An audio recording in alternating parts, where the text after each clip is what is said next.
Hi all, welcome back to Mommy's Gusto.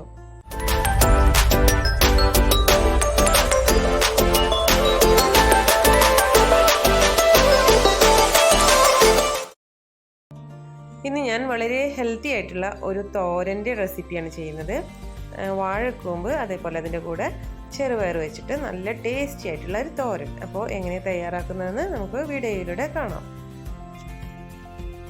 ഇതിനായി ആദ്യം തന്നെ ചെറുപയറൊന്ന് വേവിച്ചെടുക്കാം. അതിനായി ഞാൻ 250 ml കപ്പിൽ 1 കപ്പ് ചെറുപയറാണ് എടുത്തിട്ടുള്ളത്.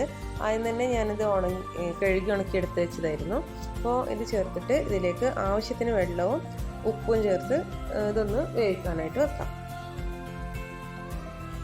ചെറുപയർ വെന്ത് വരുമ്പോഴത്തേക്കും ഈ വാഴക്കൂമ്പ് ഒന്ന് പൊടിയായിട്ട് അരിഞ്ഞെടുക്കാം. അതിനായി ഞാൻ ആദ്യം തന്നെ കയ്യിൽ അല്പം വെളിച്ചെണ്ണ ഒന്ന് തടവിയിട്ടുണ്ട്.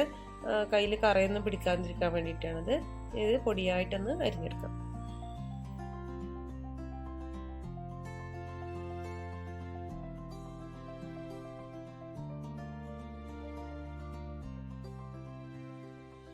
വാഴക്കൂമ്പെല്ലാം നന്നായി കഴുകി എടുത്തിട്ടുണ്ട്. ഇതൊരു പാത്രത്തിലേക്ക് ചേർത്ത് ഇതിലേക്ക് ആവശ്യത്തിന് ഉപ്പ് അതേപോലെ ഒരു 1/4 കപ്പ് വെള്ളം കൂടെ ചേർത്ത് ഇതൊന്ന് വേവിക്കാൻ വെക്കാം.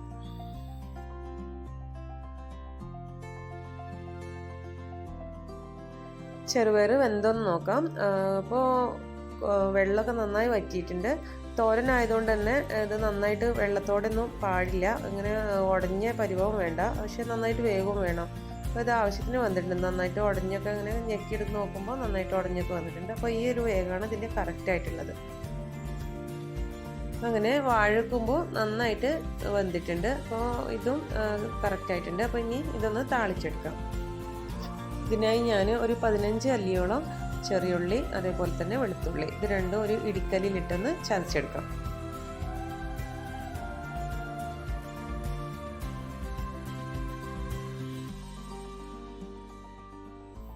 അപ്പോൾ താളിക്കുന്നതിനായി ചൂട് കട്ടിയുള്ളൊരു ചീനച്ചട്ടിയിലേക്ക് ഒരു 2 ടേബിൾ സ്പൂൺ വെളിച്ചെണ്ണ ഒഴിച്ച് അത് നന്നായി ചൂടായ ശേഷം നമ്മൾ നേരത്തെ ചതച്ച് വെച്ച ഉള്ളിക്കൂട്ട് ഒന്നിട്ടിട്ട് നന്നായിട്ടൊന്ന് വഴറ്റി കൊടുക്കാം. നന്നായി വഴറ്റി ഉള്ളിയുടെ കളറെല്ലാം മാറി വരുമ്പോൾ ഇതിലേക്ക് അല്പം കറിവേപ്പില കൂടെ ചേർക്കാം. പിന്നെ ഇതിലേക്ക് ഒരു 2 ടേബിൾ സ്പൂൺ ചില്ലി ഫ്ലേക്സ് ആണ് ചേർക്കുന്നത്.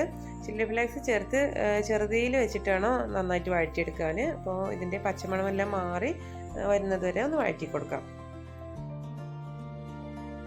ഇപ്പോൾ മുളകെല്ലാം നല്ല മൂത്ത് വന്നിട്ടുണ്ട്. ഈ ഒരു സ്റ്റേജിലെത്തുമ്പോൾ ഇതിലേക്ക് ഇനി ചേർക്കേണ്ടത് 1 കപ്പ് ചിരവിയ തേങ്ങയാണ്.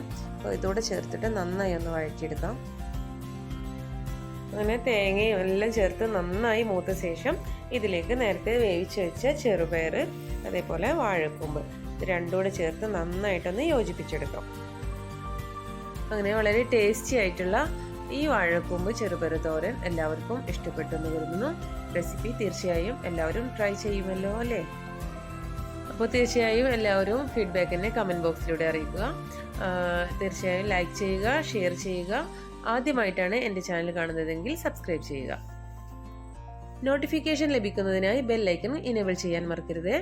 പുതിയൊരു വീഡിയോയുമായി ഉടനെ തന്നെ കാണാം. Thanks for watching.